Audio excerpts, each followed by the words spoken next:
friends. I have my dear friend Wendy Adams here with me today, and I am so excited to introduce y'all to her. She is the owner of Cultivate for Good, and gosh, I have been encouraged, edified, and laughed a ton in the few conversations we've gotten to have. And so I cannot wait to introduce you guys to her. So Wendy, I'll let you take it from here. If you will just tell us a little bit about who you are and how you've gotten to where you are and what you're up to now, we'd love to hear that from you.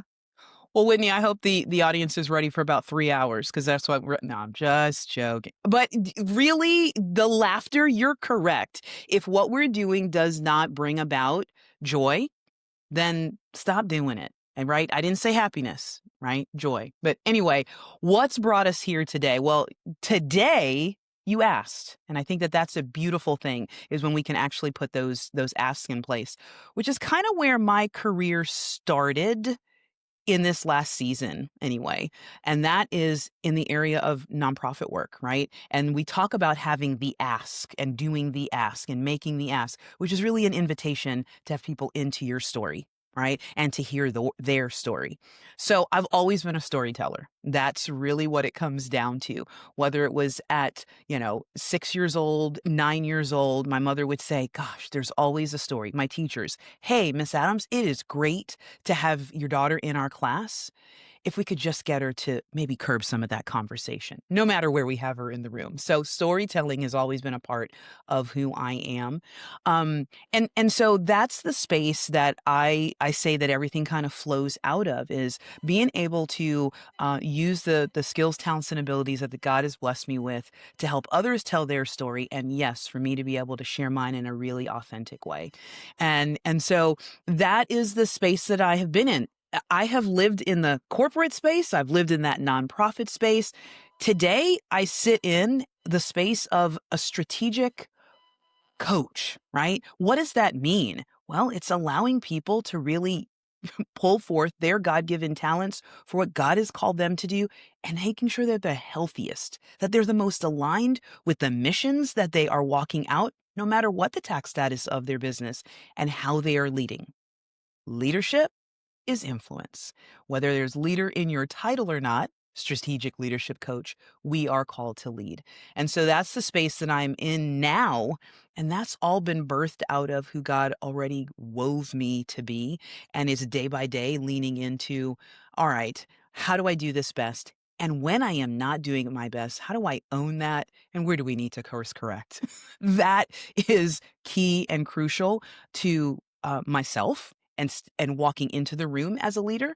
And then for those that I am called to come alongside and in their leadership is making sure that we recognize that piece of humility in calling up who we are. And when we have those missteps, that doesn't get missed, that we see it as a superpower and not as our kryptonite.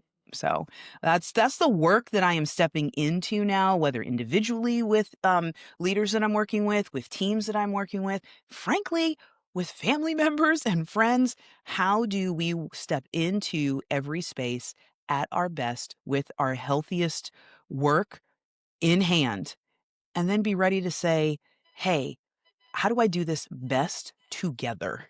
Because we're not called to be a solo show. Yeah. Man, I love that.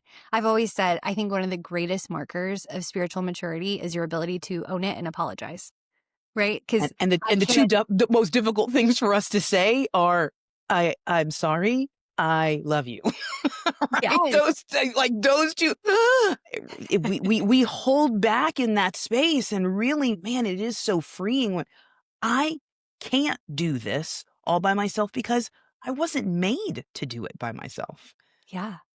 Yeah, well, and like I had a mentor years ago where I was really struggling with the place I was working. It wasn't healthy, right? And so we can Yeah. talk about that in just a minute, but it wasn't healthy. And I was just struggling so much with how I showed up in that. And I remember her telling me, like, Whitney, they're being used as a tool of the enemy. It's not Mm, them, it's not personal. Our battle is against spiritual principalities, not flesh and blood, right? But then she said this, and I'll never forget it. If they're not a believer, they're being used as a tool of the enemy, and they're none the wiser that they're yeah. even being used. right? And so as believers, we have the Spirit's conviction.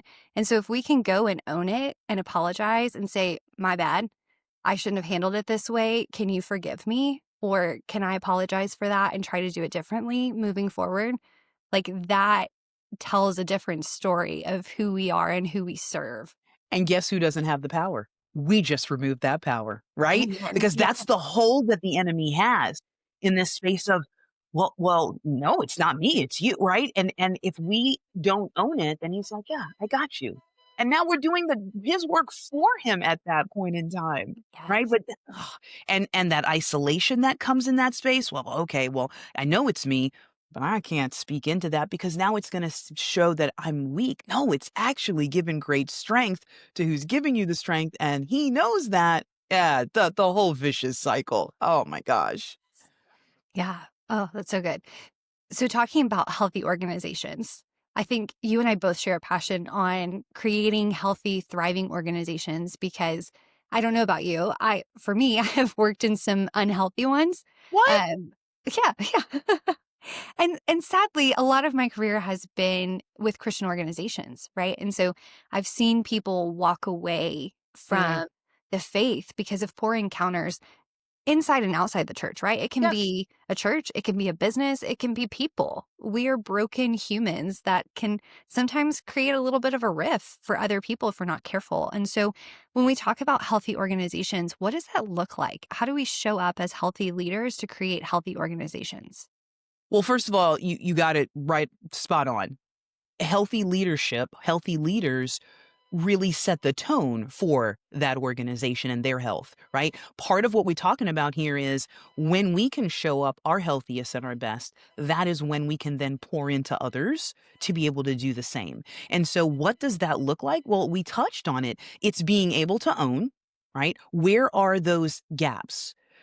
So I have the privilege of working with who I say are the unsung heroes in this world of work and workplace, and that's human resources, right? They're smack dab in the middle in this Yeah. space of we're talking to the front line, we're an employee ourselves when we're talking about HR, and they're sitting at the decision making table.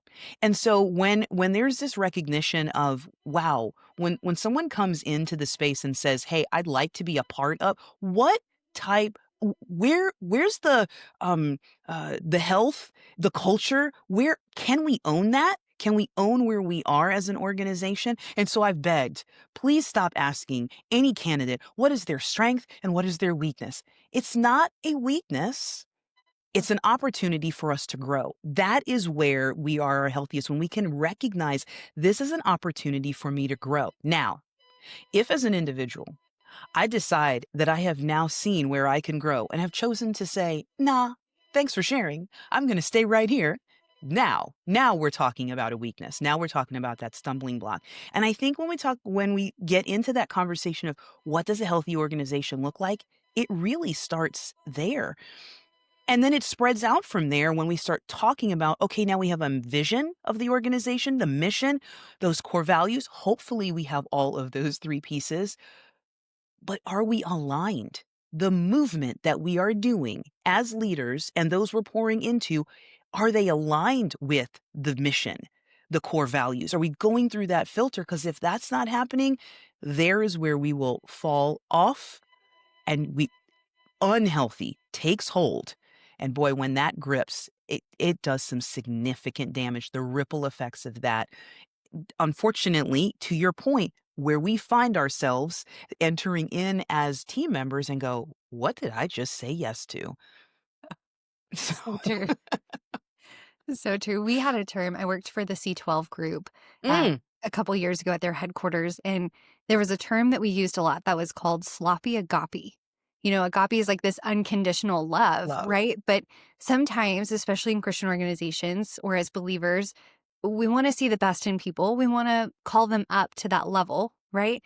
But there's a point where if somebody's not willing to rise to that occasion, they don't want to be growth minded, they don't want to help contribute to the benefit of the team, then it becomes sloppy to love them unconditionally. Sometimes it is the kindest thing we can do to be like, hey, I think there's opportunity for you to grow into strengths that are not currently here.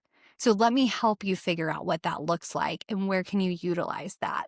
Then and that goes back to helping contribute to the thriving environment, right? Because like a bad apple, what's the expression? The bad apple ruins a whole Ruins a bunch. whole bunch, yep. Yes, and I've seen that in organizations. Like one poor hire that you just let sit and rot ruins the entire culture around them and eventually filtrates into the entire organization. So when it comes to kind of that healthy culture, I mean, hiring alongside your core values, you mentioned like your mission, vision, core values. I mean, that's a crucial thing. But what are some other metrics that we can apply or look towards to really be intentional about creating that flourishing, healthy, aligned culture? Well, you a key word, and you said it right there in the flourish, right? Like, how can we bring about flourishing so where it's not static, it's dynamic, making sure that we're having ongoing conversation. It's not a one and done. It doesn't start in the interview and end there. It's not just when we do the review at the year point, right? It's making sure that there are opportunities and points for conversation for those who are called to lead and in those positions in the conversations they're having with their team Mhm. and creating a space that says, hey, I can raise my hand and say, I don't understand. Why do we do it this way? And that's a safe space to say that, to say, I need assistance if we're going to say no. Right. We talk about in smart goals. Well, when we talk about these goals that we have put into play to move mission forward and for an individual in the work that they're doing, understand, I could not stand those things for years. Why are we doing this? We fill it out, we take the time, they go in a drive somewhere or a hard paper folder someplace. We don't look at them again until it is time to review me and you say, well, we met this metric, we didn't. It's got to be a part of the ongoing conversation. And so when I am now asked to do or to step into or to make a change, well, are we making a change? Is this a course correct? As opposed to let's just add and like add and add and add.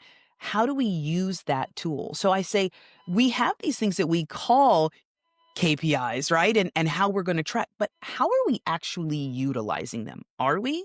Yeah. And please, you want to know about my personality and we want to take an assessment over that, don't put me in a box. So Yes. that gives you a framework of who is sitting in front of you. How are you going to speak and to flourish those things up? Because the worst thing you can do is to know this about me and do everything the opposite, right? To not bring up my best. And so that I can see myself being invested in. It's got to be this mutual dialogue and conversation that's happening on an ongoing basis.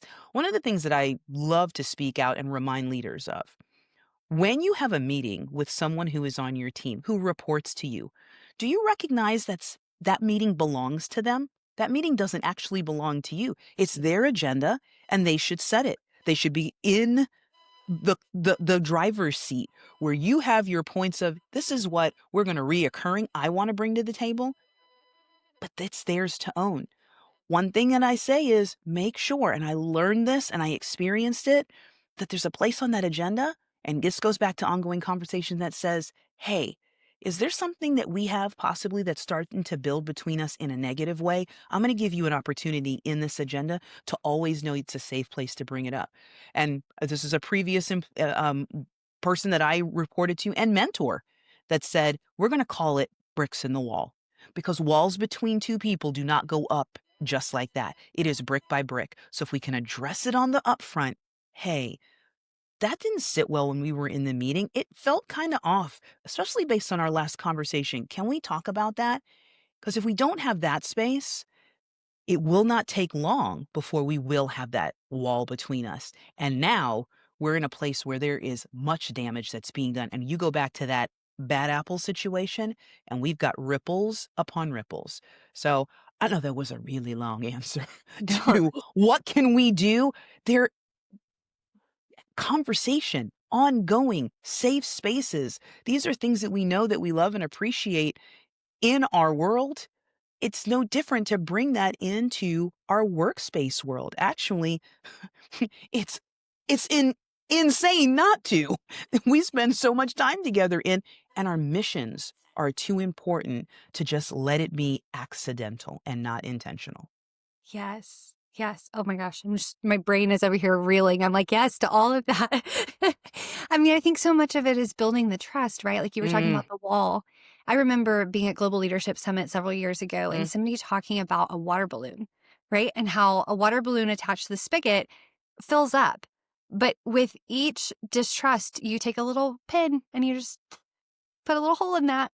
And then before you know it, you've got to keep it connected to the source because it is hemorrhaging water like crazy. Right. And I'm thinking about that as like trust and building the wall. I've always said for me, I have to address things before my emotions get involved.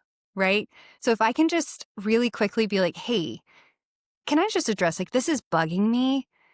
And it's not a big deal, but I just need to say it because Yeah. if I sit on this and I continue to let it build, I'm a verbal processor. So if I sit and ruminate, it's going to become a bigger deal than if I can just be like, let me just say this and then I'll move on. I can be done. It's out in the air. It's done. But if my emotion gets involved, then it becomes a brick wall. Like good luck getting over it, right? So I love Now the audience knows where we connect and where the twin souls come into play, Whitney. It's not just that our names begin with W. The elephant doesn't get any smaller, right? He's in the room and talk about that verbal processing. Yes, let's get it out in the open because you're saying it, someone else is thinking it. So let's put it out there and get clarity around it. You said trust. How do we build that trust? Well, we got to be clear. We got to be consistent. And so there are these pieces that have to come into play that we have to create space for that to happen. Again, not accidentally, because that's not going to be a thing, intentionally. Yeah, I love that too because I had a team member a few years back that we were small team, very close quarters. I mean, it was constant conversation from office to office all day, right? Like if somebody had an issue, they're like, "Hey, Wit," and like scream across the hall, right? And you just scream your answer back. And so I got so accustomed to anytime we needed something, they just would ask, right? And Mm-hmm. so I quit holding one-on-ones because my schedule was full, my energy was lacking. And so I stopped doing those. And a team member left and she told me, she was like, "Hey, I really was disappointed when you wouldn't uphold our one-on-ones because I didn't feel honored in that. I didn't feel like I was given that time to Wow. be able to express things." And that was really humbling for me because Mm-hmm. in my mind, I'm thinking, well, we're in constant communication. Why do you need a one-on-one? You just talk to me about your issues all day long, and we're having conversation about life. Like to me, a sectioned out one-on-one felt like an unnecessary use of time because I thought our collaboration was strong enough. Mm-hmm. But in that exit interview and hearing that, I was like, wow, I didn't realize the power of a one-on-one prior to that and how that gives somebody space to address, hey, I'm struggling here, or I didn't really appreciate the way that this conversation was handled. Like, can we talk about that? Can we remove the bricks in the wall before they build up and it's like, okay, now I'm on the other side and I'll see you later. And what that also speaks into, like, you're right, it is humbling. You're like, well, I thought I was saving time, not just yours, but theirs, right? We've got things to get done. It's not that we're not talking, we're engaging in. It also speaks to the space of the individual because there is someone else on that team who is really appreciative that we don't have that again carved out one-on-one time because we are getting it done. And so making sure we don't cookie cut how we practice our engagement. There is something there are a few things that people can say about Wendy F. Adams, right? And one of them that is in common is you don't have to guess. Because between my mouth and my face, Yes. you're going to know where I am with complete joy, with great frustration, like it's going to come out. Now I've got to work on tone, but we're going to be clear on what's happening. The piece that I also and equally would not is Wendy, the curiosity factor. Because you can read so much on my face and it's coming out of my mouth, I tend to, people show me. They don't really need to tell me. No, they do. And I Yep. need to be able to create space, especially as a leader. Here is where I was humbled. You need to be more curious. And I'll be frank with you. There was a point in time in my leadership not too long ago where that was actually a bad word for me. It gave me a visceral, what? No, I ask because sometimes I ask and I get no answer. So why continue to ask? but did I create a space, because that's responsibility in my leadership, where you felt comfortable, confident enough to be able to answer? And did I wait? I'm a verbal processor. It doesn't take a lot for it to come out. Others, it takes them longer. And so being able to build into that space of, okay, I might ask a question in this one-on-one. We're now going to set an expectation that is a contract between the two of us. I'm not going to get an answer in the next 5 seconds, but you're going to answer at, and so we're going to say within this week. I really need to hear back from you. Can we do that? Yes. And now I get to be curious and you get to process. And now we're doing this conversation, and it's together, right? It's not one-sided. So those are some pieces. Again, where did that start? Self-awareness. I Right. got to know who I am and who's stepping in and who you're engaging. What does it look like to be on the other side of me? Yeah. Whitney, what does it look like to be on the other side of you? And we've got to sit in that, and recognize and ask that question and get those answers before we just keep pushing through in our leadership. Yes, I love that. Before we keep pushing through, I'm a stubborn breed, Oh, and I like yes. control. There's some things in there that can kind of make me the worst side of me, right? Can come out on other people too if I'm not mindful of that and careful. And I think to your point, you mentioned personality test earlier and like not boxing people in, but there's value to understanding, right? Oh, Because yes. I had a team member at one point that was like he was literally the opposite on the strengths finder grid. Like I am a high I on every personality test. Like I love to woo and communicate and be among the people. And he was like the executor to the max. Like almost all of his category fell in that. And I remember us sitting there unpacking the results, and it was like literally his worst nightmare to be put on the spot to answer something. And in all of our staff meetings, I'm collaborative. I'm like, okay, what do we think? And then he wouldn't answer and I'd be like, hello, I asked a question, like I wasn't that rude, but like I'm like trying to pull it out. And Yes. for him, he's like literally like shaking in like fury and in like nervousness of like, you're going to put me on the spot and I don't have time to think about this, and it opened this really great dialogue of you stress me out from both sides, right? Like, like I'm getting frustrated because Yes. you won't respond to things and I'm trying to create this collaborative environment. And he's like, you're stressing me out because I need time to think. And so I love what you said of like, hey, can we create a deadline that by the end of the week we circle back to this? Like, I love that conversation because that goes back to the individualism and knowing how do people receive on my team to know who do I collaborate with? And like, let's just drive through this hour that we've got together. And then who do I need to give the action of like, let's circle back to this when you've had time to consider? Because as you're making him crazy and he's sweating bullets and you're on the other end, like, what already? What gets missed in there is that you both actually have the same goal. Yeah. You want to attain the same goal, but we're caught up in how do we get there? Like the Yes. why, right? We have the same why, but how do we get there? And again, let no one hear me say that an assessment is bad. It's what we then do with said assessment. Right. So, yes, we are our individuals, and these give us frameworks. Now that you know this about me, if we recognize that and you just keep pushing in meetings, Right. then what does that say to him? You don't see me. You Mhm. don't hear me. I can't trust you, right? And so that those places are where we do have to own and take those steps back. And sometimes I think as leaders, and I said it, you concur, we just push through. And Mhm. that's where it can become that bulldozer situation, right? And yes, we have goals that we need to attain. We cannot miss the people in the process.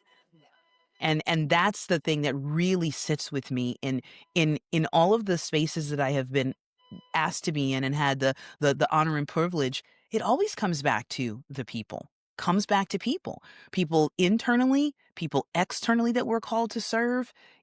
Those stakeholders have heart. And recognizing them and where they fit in the mission, that's when we get to that place of like you were asking earlier, when we're really walking out health, when we're really walking out sustainability, when mission is then beyond us, because it's not always going to be us. Will we be ready to hand mantle over when it comes time? Right. We're all on assignment. This is Right. an assignment. And it's when that became real for me that I could then turn around and speak that into those that I have the privilege to lead and to speak into, and the sphere of influence that I have, sphere of influence that you have. That's where it comes becomes really real and meaningful, and not just checking boxes and pushing through. Yeah. Yeah. I'm still ruminating on, you said when we miss people in the process. Mm. Like, that was so good because I think that's true, especially as leaders. Like, I think a lot of people aspire to leadership, and we dream the accolade and, like, recognition the leadership comes with, right? And, like, the status, the responsibility, like, "Oh, when I get to this point, everything's now gonna be so much easier." Mm. But that's not true at all. Like, anybody who has ever been in a leadership seat knows my work responsibility just 10x'd overnight. Like, I stepped into a new role, I said yes, and oh, now I have to handle all the concerns of the day to day. I have to handle the emotions of my people. Everything still has to get done that's on my list. It's like anybody who has not sat in a leadership role who's aspiring there, like, kudos, do it. But also, it is just such a heavy weight that nobody can prepare you for. And I think in that, like, it is hard to not lose sight of, like, the fact that your people are your mission, right? But Yes. don't lose sight of your people in the process. I love that. Absolutely, and you just described what all of us at some point, no matter what level of leadership or what size organization, that it can be lonely. So these conversations, when we're able to be able to speak out loud, and someone else can hear, and then they can wait, you too? Because the loneliness, the it's just me, that isolation, no one else is thinking this way, no one else is feeling this, that in and of itself, let's go back to another tool of our d desperate enemy who's coming after us all, loves that. There's another tool. Well, if I can just have them convinced it is only them, no one else gets it, no one else understands, no one else feels them, what produces from that? And we all know what comes out, what pours out of that. When Mhm. that cup is that empty, what are you pouring at that point in time, right? Yep. And so it's what makes this space, these spaces that we have, and the responsibility we have to actually, when someone taps on the shoulder and says, "Hey, can I talk to you?" It may not be in that moment, but we've gotta make time. We've gotta make time because it wasn't easy. It was not easy for that person to say, "I need you. I need you for this minute. I need you to help me walk through this." Whatever that looks like, we have a responsibility, and I do hold firmly that when placed in a leadership position, that responsibility is even greater. Yeah. Okay, and thus, why we have to be our healthiest, so that we can be able to answer the best yeses, and those places where we have to say the hard no's. Yeah. Absolutely. And I think so much of that, at least in my own journey, comes from a healed identity, right? Mm, Like, as long as I was trying to prove my performance and my worth in the ways that I was showing up as a leader, then or trying to scale the ladder to get to the leadership position, I was burning out all along the way.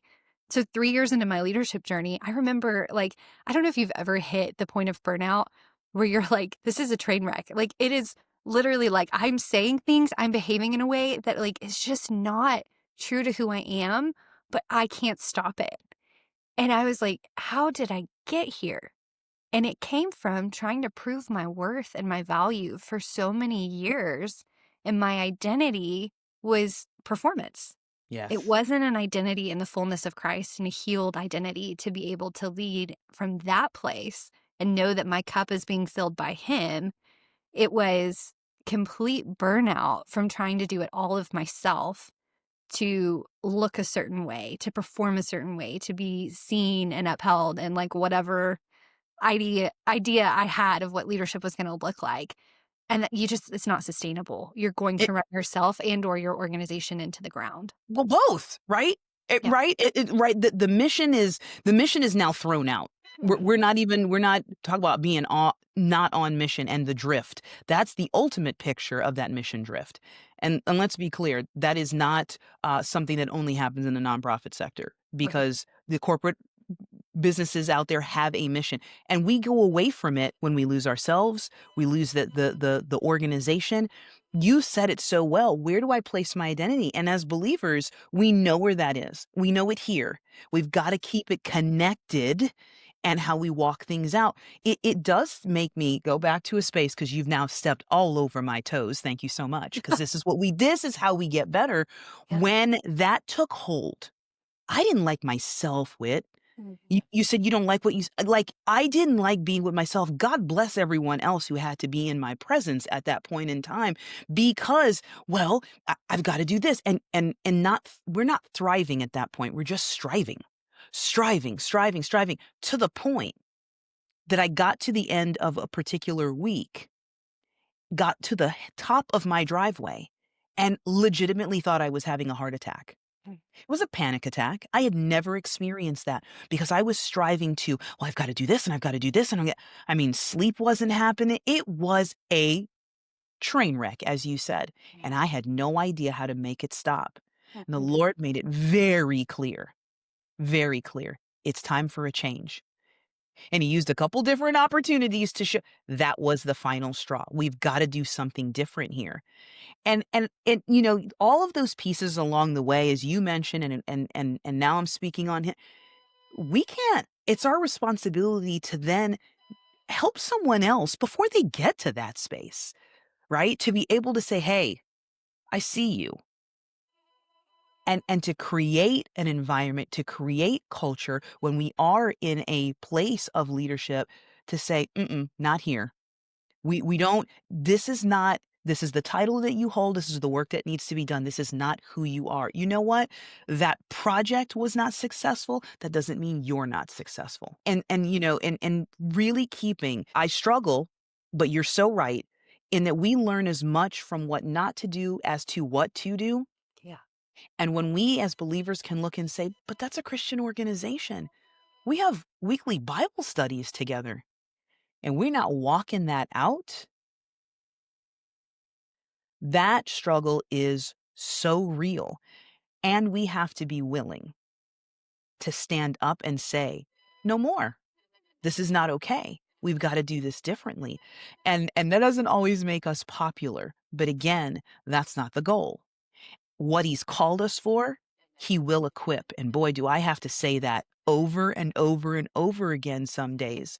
This is a calling, and you got to do the equipping. Because in my flesh, this not pretty. Yes. Yes. Literally the verse of the day yesterday was it was in Mark. Hold on, let me pull it up because it was too good. Um it's right here. Mark 23. It says, "What do you mean if I can?" Jesus asked. "Anything is possible if a person believes." And ooh, that convicted Mm, me yesterday because it was mhm. like I, in my flesh, left to my own devices, listened to the enemy say, "You can't do this. Yep. You're not that powerful. You're not enough." And Jesus is like, "If? What are you talking about? Anything's possible if you believe in me." Like, what are you doing? Why are you shrinking back? Like, why are you putting your identity in performance? I never labeled you that way. What are you doing? Look, that reminds me of of this story, and you will appreciate this because you are so real. So when I moved to Virginia, I wanted to buy a home. I mean, been here for a little bit, figured out where I wanted to buy a home. Started that process. Grueling. We all know it. If you've done it, oh Jesus, help. No, you don't get accepted. Yes, this. Oh, okay. I'm like, forget it.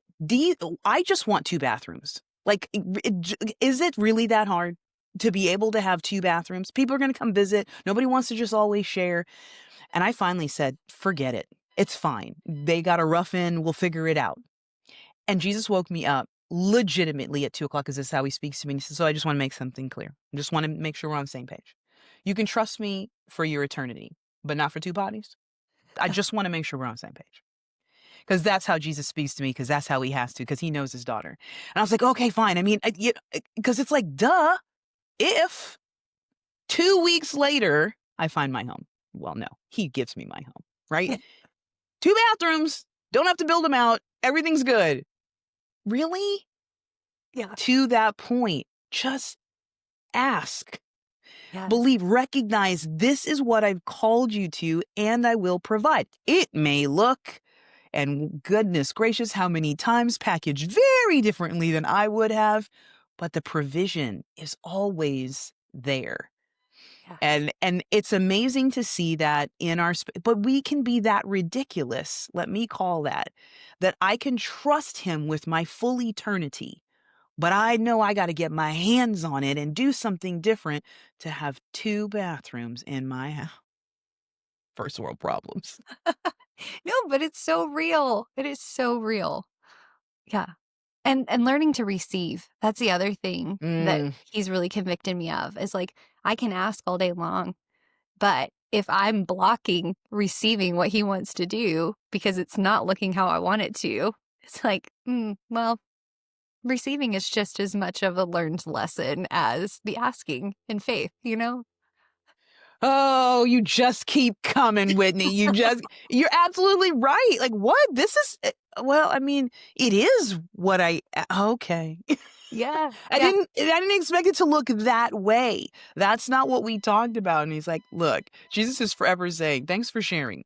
Do it anyway. Do what I've asked you to do. Well, I'm not really sure. What was the last thing I asked you to do? Just keep doing that.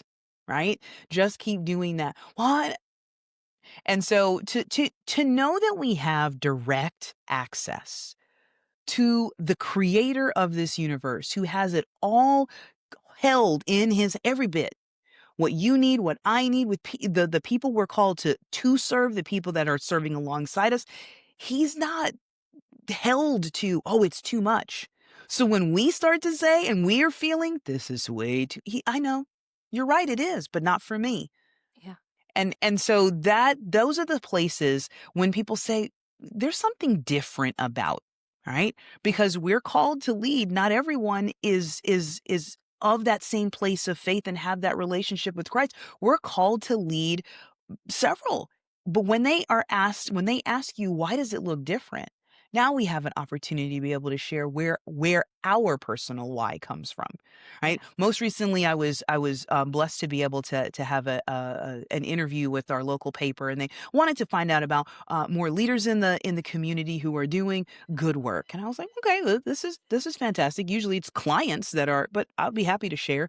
Got to the end of the interview, and the reporter said, "Is there anything that we haven't covered that you want to make sure is covered?" And I said, "Well, we've covered it, but I want to put an exclamation point on it.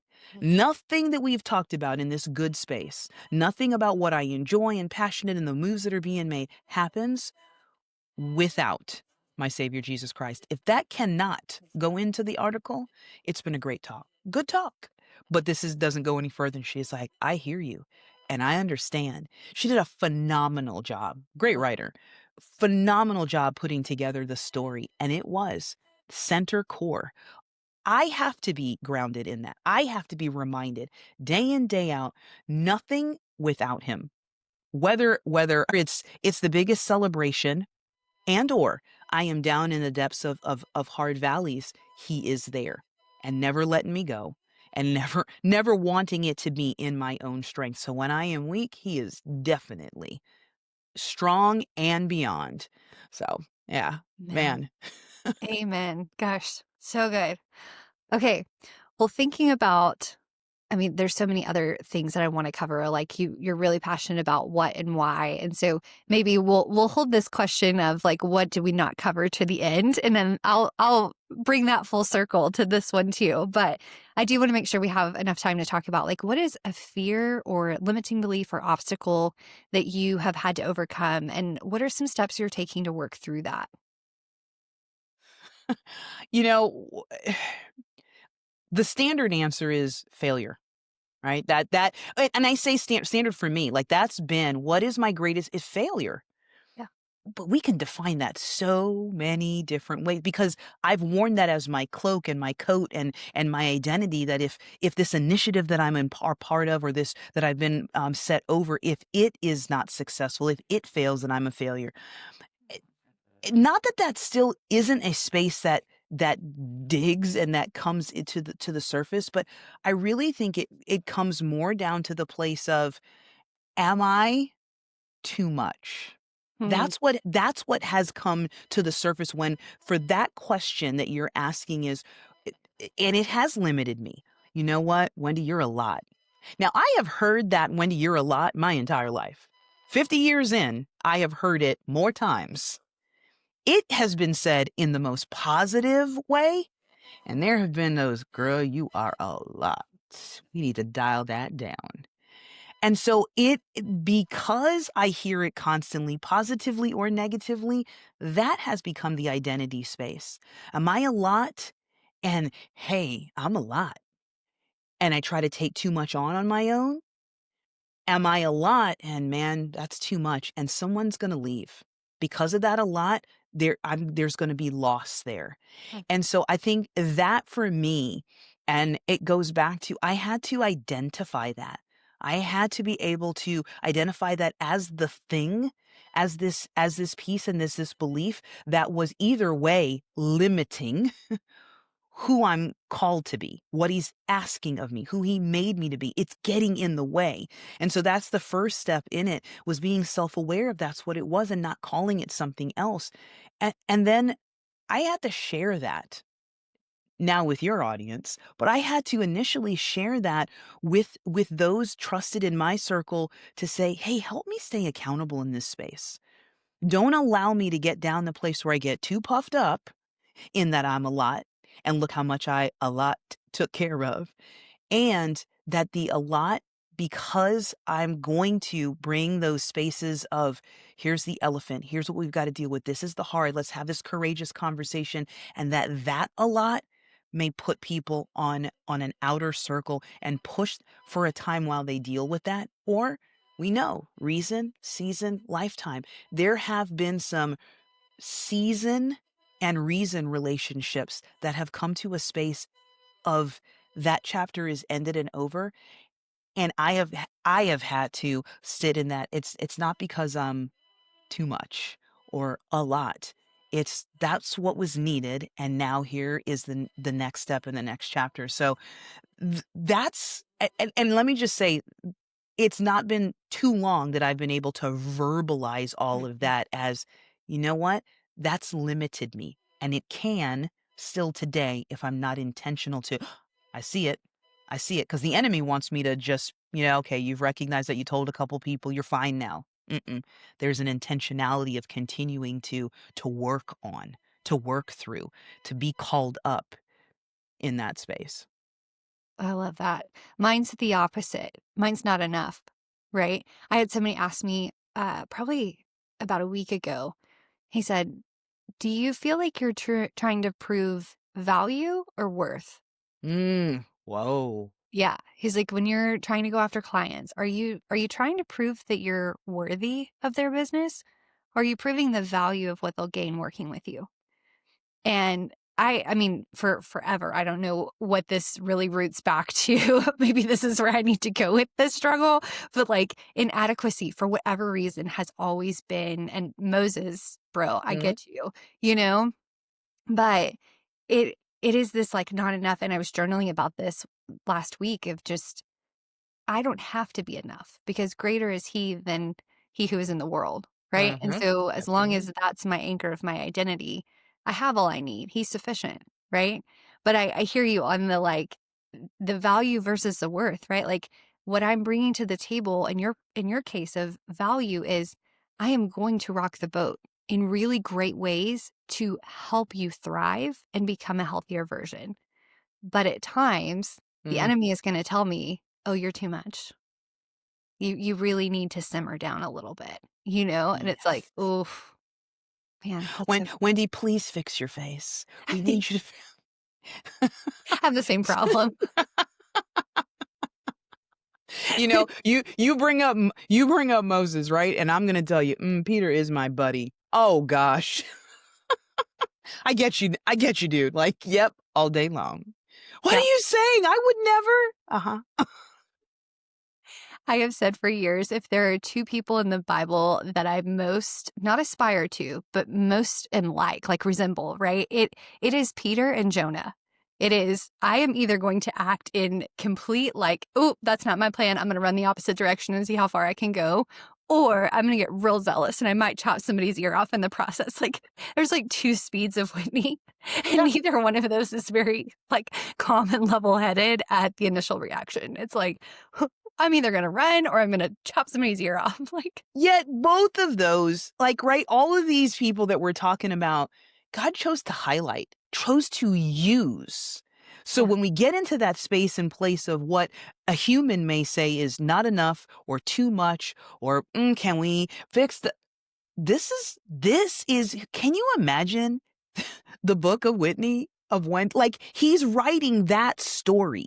He's continuing to say, "Yes, I am using you in this way, in this space." That's the only opinion that matters. amen. And, it was years ago when my sister spoke in after I walked through a really difficult space and time in my life, which I thought was my most, and it wasn't. That was to come in 2022. But I did not feel like anything was beautiful in my life, including myself. And at some point she said, "There is beauty in you and you are a princess." And I was like, "Girl, there ain't nothing princess about what's happening right here. You see a tiara anywhere?" And she was like, "You are daughter of the king. Yeah. And that is what I am saying. And you need to be able to see that. That is how he sees you." And it was a switch that needed to be flipped. And there are many opportunities that I've had to go back and just make sure I stay grounded in that space. And then we have these type of conversations where we're reminded we are reading and studying patriarchs, matriarchs in the word who God said, "I will use, not because you have it all together, not because you're too much or not enough, but because I've called you, because of who you are in me." And that is enough. Amen. And that's the message and everything that we've been talking about that has to come through in our leadership, especially only because in our being believers, that's what's got to drive and make it different than any other believer that someone may, or any other leader that someone may come in contact with. That's got to be the differentiation between us, and not in our strength, right? Yeah. Because goodness gracious, no. Yes. Yes. I used to have a blog and I wrote a whole blog post about this, but I had this vision, for lack of better wording, Mm, of you know how Samson at the end of his life is standing between the two pillars and he's like, Lord, give me enough strength to mm, just take this down, right? In this vision, it was I was holding up the two pillars and I heard in this voice in my head of in your own strength this will fail. Instead of me trying to push down the pillars, I'm trying in all my might to hold them up, right? mm, And now looking back, I see so much of how my identity was I'm just trying to hold it all together. Just give me enough strength to just be able to keep this facade and act this way and mm. keep performing at this level. And when it all came down, then it was you were never going to be able to keep it all up in your own strength. All of our gifts, it's a spiritual gift for a reason, right? It comes from the spirit. It comes from Yep. being in tune and dependent on him. But when I'm trying to perform in my own merit, it's in vain trying to hold the walls up in my own strength. And it's in your own strength, that's going to fail. What are you doing? I love that you give that he used that example and it involves your hands because he's brought me back to that space often, right? So I see you just let me hold it together. Eh, I'm always brought back to that place of surrender, right? We sing it, we say it, we repeat it. I surrender all, right? All to you, my precious. I surrender all. And we talk about the fact that he does give and he takes away. Well, what he's reminded me of consistently is for him to give, my hands must be open. So that surrender he cannot give into these clenched tight hands that I've got to hold on to. And so, as much as it does, and it has hurt some of those things, and it usually is the relationships, the people that he has taken from this earthly space or not in my chapter now, But if that has to happen for him to give. And Mhm. so when we step into time of prayer, I am very literal and have to be very visual. It's kind of like the verbal processing thing. When it's a time of prayer, I have to keep my hands like physically open. And I'm gonna tell you, girl, there are those seasons where when I'm doing that, I feel the hands clenching, right? It is that intentionality of they've got to stay open Yeah. to receive. Yeah. And I can't be clenched and just holding on. So I saw that and I'm like, ooh, that's the picture. It goes back to, we're the hands and feet of Jesus and all the parts of the body. But it- he's given us all of these very real examples of what it looks like to what I say is one of the most difficult mandates, be in this world and not of it. Like we got to do the day to day, but we're going to look different in it and we should. No bait and switch. This is not a bait and switch Jesus. They didn't like me. They're not going to like you. This is Right. how it is.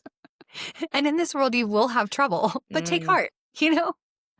Yeah. I came to overcome. And you know what? There is opportunity to live an abundant life. He said that. And we've got to believe and sit in that. Like there is opportunity for that. And again, I'm not all powerful, but what am I doing with a lack of intentionality, not leaning on the promises, not to stymie, to not get the best, to put a cap on that abundance. And I've got to, we have to walk that out with, again, this is not happening to me. I'm an active participant in this process. Yeah. I think it goes back to the surrender, right? Are my Hmm. hands open or am I white knuckling? Because if I'm white knuckling, then there's no abundance. I am clenching everything I have to not let it move in my control versus the open handed posture of, Lord, I surrender it. Now I can receive. And there's abundance to be received when my hands are wide open instead of clenching, white knuckling my life. Strive Yeah. versus thrive. Oh, Strive versus thrive. I love that. Oh, that's so good. Okay. Well, for the sake of time, what have we not covered that you would like? We could just keep going. This is where I'm like, I want to spend like another hour. We'll have to do another episode and just I warned more them. things. I know. I know. But what things have we not covered that you're like, oh, I wish we would have made mention of this, or anything that you want to circle back to in the conversation? I don't think it's that we haven't covered it, but again, just to emphasize our responsibility, that word leadership is huge. And it gets placed and it gets misused and it just gets handed out at times. It comes with great responsibility. And we know we've heard it in movies, but there's a great responsibility that comes with it. And it doesn't mean that we always have to be in the forefront, right? It does begin healthy, Yeah. sustainable. The best type of leadership comes from a place of humility first. And so it's again not something that we haven't said, and Jesus walked that out for us. We had the best example. We have the best example to follow in that place of humility. I mean, he could have with a thought didn't even take a word. Done with this. And he just allowed himself with the ultimate humility. Were you going to leave your perfect home in heaven? This wasn't going to be a thing. Not here. I know this girl. I, that act of humility right there tells us that's the example to follow. And so that's a place that I just want us to make sure that we are grounded in. And then when we translate that into this human space that we're walking out day in and day out, where there are KPIs to be met, let us not talk about this in such a way that there are goals to be met. We have responsibility. There are mandates, like these things are real. This is where that place of what I love to call compassionate accountability. And I think Jesus walked that out better than anyone. I know he did. He highly challenged those in his space, in his inner circle, and those who were coming after him. He also showed the highest amount of compassion and Mm. support and there to walk alongside. Even with those who hated him. You got an opportunity here. I am here for it, Yeah. right? And didn't dismiss. the fact that I'm here to meet those needs if you're just willing to be obedient. And so I think that those are the things that I want to leave the conversation with. It when we talk about not just being about the process but the people, that's how we do it. It's an and. High challenge, high support. You lean one way or the other and you're missing the mark Mm. and you're not giving your best and you're burning yourself out Yeah. because there's going to be consistent turnover. There's going to be that space where you're doing it over and over and over again with different people. And because that's what they're looking for. That is what we're all seeking, to be seen and heard, to be invested in. And that's what compassion and accountability speaks into. So, again, I don't think we didn't cover it, but I just want to put an exclamation point on it. Yeah. No, I love that. And I think part of that compassion and accountability too is the fact that Jesus was interruptible. Like he wasn't so focused on his mission and his objective to not be able to make space for the disruptions. And so, there are going to be needs that arise on our team, people that go through hard things. And so, are we interruptible to be able to then give compassionate accountability to Mm. others? Man, so good. So good. And such a reminder. Just a good reminder, right? The calendars are full. Every dot. Well, that's the other thing. That's another episode. Don't fill all the dots because you've got to leave that space that you just mentioned, right? Let's plan for that margin. Holy Yes. moly. We got to get back. We got to I get know. back I'm like, together. we'll get our next episode on the calendars here. So, if people want to work with you, they want to get in touch with you, follow along on your journey, what are the best ways for them to do that? Well, and I love that you asked that question. So I feel like I am quite approachable, even to the fact that my email address comes directly to me. That's where we're at. But so there's the website, cultivateforgood.com. So that you can find much there and see what I'm doing. There is the opportunity, and this is something you and I share, that in the podcast space and being able to have conversation. So there's that opportunity, and you can find all of that on the website to be able to find the Cultivate experience and be able to engage and interact with other leaders who are speaking out their journey to be celebrated and to be supported. So there's that opportunity. The email, Wendy at cultivateforgood.com. Love to have conversation, and certainly on LinkedIn. I think it's a great platform to be able to bring your whole self to the table, and I'm enjoying having those conversations there. So love to connect. And I personally don't drink coffee. Love the smell, but I love a good hot cocoa, so I love a good cocoa connection, and we can do that virtually or in person. So, there we go. I love it. I love it. I have a friend who yesterday was complaining she's not a coffee drinker either. And she went and worked at a coffee shop and she was like, "Is this normal? I walked out, my hair smells like coffee. This is a horrible experience." I just somebody who's a coffee drinker. I was like, I kind of love that. But for somebody that's not, cocoa and virtual is where it's at. There you go, right? Everybody gets yeah, yeah. I'm not gonna ever miss on a connection with. Like, that's not gonna be a thing, so let's just find out. But what do we always say? "Hey, let's grab coffee," and then I'd sit down for a meeting, and people are like, "So let me grab you a coffee." "Yeah, I don't drink coffee." "But you said." "Well, I'm not gonna miss out on a connection," and so then I became the cocoa girl, and that can come in all forms. We can do ice cream, we can do a whole lot of things. There you go. There you go. Creative, right? Yes, that's right. I love it. Well, thank you so much for your time and honestly just for who you are. You're such a gem and encouragement and I feel like I have just been edified every time we talk. And so you guys be sure to go follow along on her journey and be part of what she's building because it's really incredible. Whit, I really appreciate the opportunity just to have conversation, and I look forward to more. I know that'll happen. And some point, you and I are gonna be in person. Yes. We'll make this happen. We'll have cocoa. That's right. Virginia's colder than Texas, so maybe I'll go your direction for cocoa. I love it. Well, thank you so much.